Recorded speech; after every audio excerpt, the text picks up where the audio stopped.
بسم اللہ الرحمن الرحیم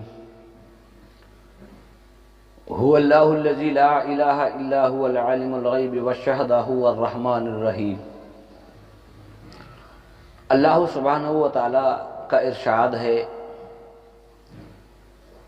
وہی معبود برحق ہے، وہی عبادت کے قابل ہے، وہی بندگی کے قابل ہے، وہی ہمارا ہمہ وقت مددگار ہے۔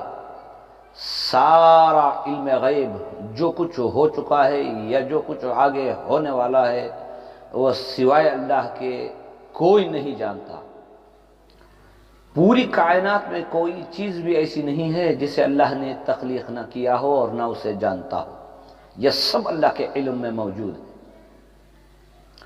میرے بھائیو، آج ایک بہت بڑا طبقہ بیماریوں میں، مشکلوں میں، تکلیفوں میں مبتلا ہے، لیکن اگر کسی انسان کو یہ صلاحیت نصیب ہو جائے کہ بھئی جو میرے ساتھ نفع ہوا ہے یا اچھا معاملہ ہوا ہے وہ کیوں ہوا ہے، یا اگر میرے ساتھ کوئی آزمائش ہو رہی ہے یا بیماری ہے یا نقصان ہے تو وہ کیوں ہے، اس میں دو چیزیں ہیں میرے بھائیو۔ ایک، اللہ کی نعمتوں کی ناشکری کرنا یا اللہ کی عبادت نہ کرنا۔ یہ چیزیں بھی ہماری زندگی کے اندر نحوست بن کے ہماری زندگی میں آتی ہیں۔ کبھی ہمارے مال پر مصیبت آئے گی، کبھی ہماری جان پر مصیبت آئے گی، کیونکہ ہم اللہ سبحانہ و تعالیٰ کی زمین پر، اس کے آسمان کے نیچے اس کی نعمتیں تو استعمال کرتے ہیں لیکن اس کی شکر گزاری نہیں کرتے۔ بہرحال میرے بھائیو، ہمارے پیارے آقا صلی اللہ علیہ وسلم نے فرمایا ہے، صدقات کے ذریعے سے بڑی بڑی بلائیں ٹل جاتی ہیں۔ چھپا ہوا صدقہ اندر کی بیماریوں کو ختم کر دیتا ہے، یعنی وہ بلائیں جو ہمیں نظر نہیں آتی، وہ مشکلیں، وہ تکلیفیں، وہ بیماریاں جو ہمارے اندر آ کے ہمیں تڑپاتی ہیں، ہمارا مال ضائع کرتی ہیں، ہمارا وقت برباد کرتی ہیں، ایسی بیماریوں سے بچنے کے لیے چھپا کر صدقہ کیا کرو۔ چھپا کر صدقہ دینا اندر کی بیماریوں کو ختم کر دیتا ہے۔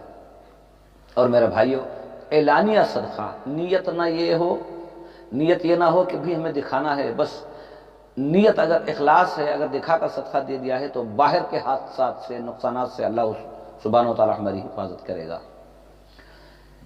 جان پر مشکلیں نہ آئے تو صدقہ کرو، اگر مال پر مصیبتیں نہ آئے تو مال کی زکوٰۃ دو۔ مال کی حفاظت نہ تیجریوں سے ہوتی ہے نہ بینکوں سے ہوتی ہے، مال کی حفاظت صرف زکوٰۃ سے ہوتی ہے۔ اگر کوئی حادثہ ہو جائے یا بیماری آ جائے تو مال بینک سے بھی نکل کر آ جاتا ہے، تیجریوں سے بھی نکل کر آ جاتا ہے، لیکن جس کی حفاظت اللہ کرے وہ جہاں کہیں بھی ہو، لیکن اللہ تعالیٰ فرماتا ہے جس نے زکوٰۃ ادا کر دی ہم اس کی مال کی حفاظت بھی کریں گے، اس کے مال میں اضافہ بھی کریں گے، اور کل قیامت کے روز ہم اسے بھرپور اس کا اجر و انعام عطا کریں گے۔ میرے بھائیو، دو بہترین وظیفے ہیں۔ اگر جان پر مصیبت نہ آئے تو صدقہ کرو، اگر مال پر مصیبت نہ آئے، مال ضائع نہ ہو تو مال کی زکوٰۃ ادا کرو۔ چند روزہ زندگی ہے، ہمیں ایک دن جانا ہے، اللہ سبحانہ و تعالیٰ کے سامنے کھڑے ہونا ہے۔ اس بات کو اپنے یقین و ایمان میں رکھتے ہوئے زندگی گزارنے کی کوشش کرو۔ اللہ ہمارے جان کی، ہمارے مال کی بھی حفاظت کرے گا۔ اللہ سے دعا ہے اللہ تعالیٰ ہم تمام کو بھی دین کی صحیح سمجھ عطا فرمائے، اور حضور اقدس صلی اللہ علیہ وسلم کے